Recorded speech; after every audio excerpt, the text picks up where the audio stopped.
Welcome to episode 475 of Apartment Hacker. This is Mike Bird, and Apartment Hacker is my mission to tease out human potential in the multifamily space. Today I wanted to talk about performance reviews, and I think we've probably done an episode rather on this topic some time back. I lose track in, once you get past the 100, 200, 300 mark, you lose track of what you've actually done episodes about. But anyway, the point is, I know at Radco Residential, we are moving toward a pay-for-performance model that's predicated on KPIs or objectives that we intend to accomplish in a given year, and that are easily measurable, meaning we have a platform where we can pull reports, we can pull data, and provided the integrity of that data is good, we can actually present scores dynamically, but we can also present scores on an ongoing basis, meaning your performance measurement, your annual performance review becomes daily, if you want it to be, or weekly, or monthly, or quarterly, something that is much more frequent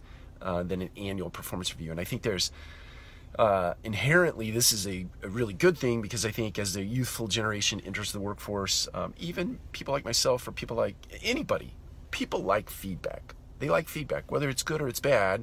I may not agree with bad feedback, but I think it's better than no feedback, right?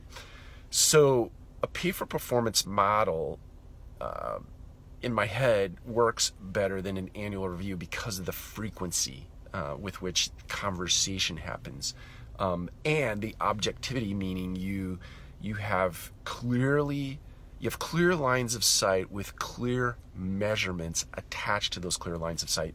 It aligns everybody in the organization because everybody works off the same KPIs. They might be weighted differently as it relates to the position that you hold in the organization, but the KPIs are the same for everyone.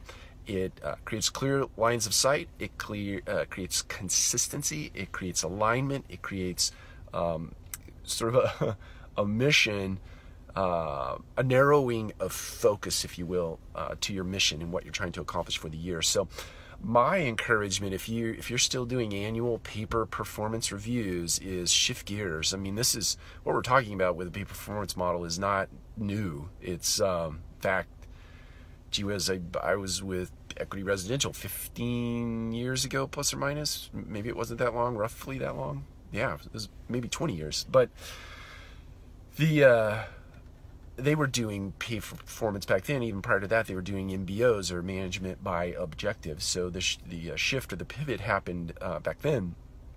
So it's not new, but there are organizations out there still doing annual paper performance reviews on 1 to 3 scales, or 1 to 5 scales, or 1 to 7 scales. And many times you're making up, or you're attempting to remember things that happen throughout the course of the year, and bringing those things up at a time where they have no context. The context is lost, so they have no impact or effect, and potentially end up making people angry as opposed to motivating or inspiring them. So anyway, my encouragement to you is to really take a look at MBO or PFP, or I'm sure there are other models out there that are even newer and better than PFP or an MBO.